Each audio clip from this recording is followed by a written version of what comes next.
Machinarium slipped under my Steam radar in 2009, but luckily when I dropped some cash for the Humble Indie Bundle 2, I received a copy of this great point-and-click adventure.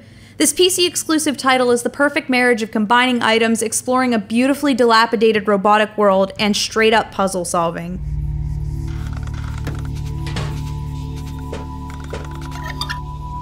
Czech developer Amanita Design has a knack for creating awesome point-and-click adventures, but Machinarium is just so much better than its predecessors. I'm definitely biased because of the gratuitous use of robots, but this game is simply wonderful.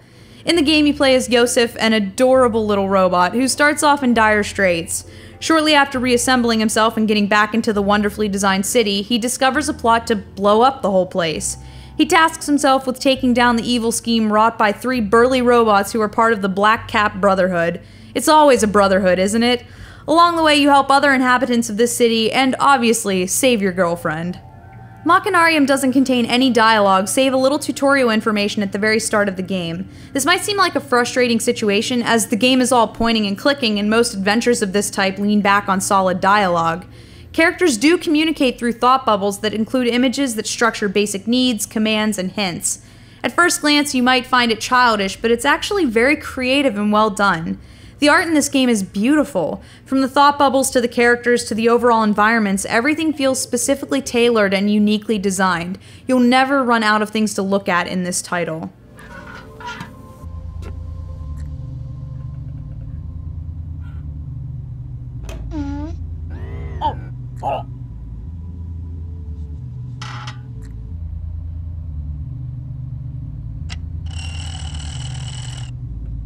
The puzzles are incredibly involved in Machinarium. Instead of solving one puzzle at a time going from checkpoint to checkpoint, Josef must scour environments working through a specific process of item gathering and combining, fulfillment of NPC wishes, and puzzle solving, all in the collective effort of moving into a new area. Josef can be shrunk down or extended to be taller, which allows him to reach new areas, solve puzzles, and continue on his quest to stop the Brotherhood. A problem quite a few puzzle games have is the way a puzzle feels put into an environment. You approach a man who just so happens to have this complex block puzzle on him, and he'll only tell you what he knows if you solve it. Although I love the Professor Layton series, it's probably the one title that suffers most from this. But in Machinarium, every puzzle you encounter feels naturally occurring.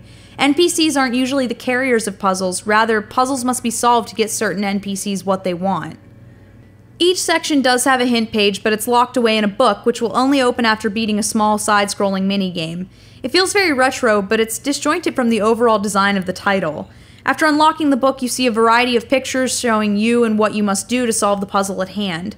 Unfortunately, you can't get clues for specific aspects of an overall puzzle, and this just shoves almost the whole solution in your face.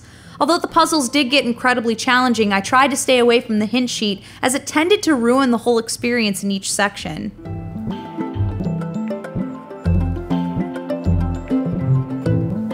Machinarium originally debuted with a $20 price tag, which is quite steep, but dropped to $5 for a period of amnesty in which gamers who pirated copies were encouraged to purchase the title. This might seem a little odd, but Amanita Designs determined that at the time, over 80% of people playing Machinarium had a pirated copy of the game.